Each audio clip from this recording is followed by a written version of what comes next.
Magandang hapon mga bay. Ito na pala yung mga tinanim natin nakaraan na W10. Yan, magdalawang buwan na to ngayong October 20 mga bay. At ngayon ay October 19. Yan. Ito na yung mga bagong dahon niya mga bay. Medyo yung iba na atake ng mga insekto mga bay. Nalanta yung dulo. Pero yung iba hindi naman. Yan. Ito, may bagong dahon na naman sa mga bayo. Mga W10 to, yung mga ganito yung dahon mga bay. Green. Ito mga bayo. BR25 kasi red yung kanyang dahon. Yan bagong dahon niya pero red siya. Yan yung pinagkaiba.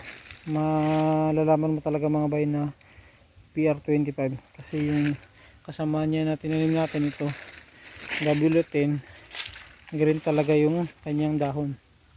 Yan. Kasi yung BR25 dito mga bay nasa 10 lang yung natanim natin. Tapos yung W10 20.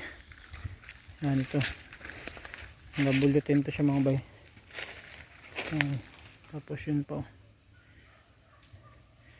Hindi ko kasi natandaan mga bay kung saan yung W10 saka BR25 nung bumili tayo ng seedling na halo-halo na. Kaya titingnan na lang natin sa dahon niya. Nakikita naman natin. At yun lang mga bay Maraming salamat.